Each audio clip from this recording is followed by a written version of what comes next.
It is now 1 week into the presidential campaigns. While both the Electoral Commission and police describe the campaigns as largely peaceful, there have been disagreements over the routes to use during campaigns. Some candidates, such as those from the National Unity Platform and the Forum for Democratic Change, were blocked by security forces from using certain routes, leading to standoffs and heated exchanges. We would agree with their committees, organizing committees on certain routes, and then you find a candidate wants to turn around and go against the earlier agreed positions. Police have reminded all candidates to ensure that their organizing committees work closely with security to agree on a clear route plan for each campaign. We have instructed our officers to precisely follow that. There will be engagement, but after we have agreed on certain positions, the officers on ground will be following those agreed positions without amendment.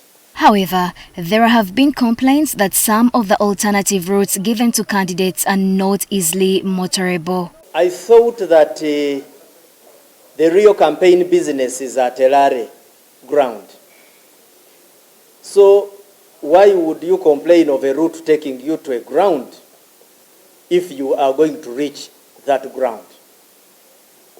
All roads of Uganda are motorable, to some extent at least. The Electoral Commission says that in case of disagreements over routes or venues, dialogue, not force, should be the first approach. To agree and reach a consensus on a common ground on what needs to be done.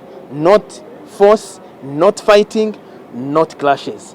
There are those even who attempt to provoke us into fights so that they make a name, playing a card of victim.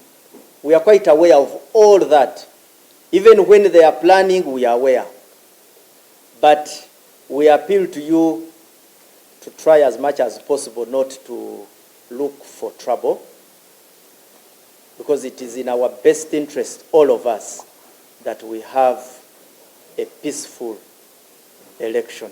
Regarding those who have said such movement restrictions should also apply to President Museveni, police had this to say. For political reasons, people always want to drag in the name of the president in their talk all the time. What of the president? What of the president? Let me tell you from today, so that you either accept it or leave it. We have a head of state in Uganda. You either come to terms with it or not, but at least hear it. We are not going to subject a head of state of this country to your incessant calls. Police added that movement of the head of state involves high-level security considerations. Go and do your own research. What is the extent of security detail befitting of a head of state? That is one. Does a head of state under our laws relinquish power before he becomes a candidate? No. If he doesn't, what happens? Do you slice? Do you reduce his security detail? No. Do you determine his movements?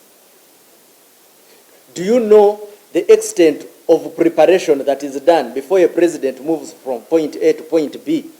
You don't know. Meanwhile, a video recently surfaced showing a police officer campaigning for a political contender, something prohibited by law. The Electoral Commission says it has not received complaints regarding the matter. If anybody saw them, if they have evidence, the quickest way and recommended way is to go to court and open cases against those people. But as the commission, we've not received that report, we don't know about it. And there was an instruction that that matter is investigated, and on the basis of their findings, action is taken. Nobat at Uganda NTV Tonight.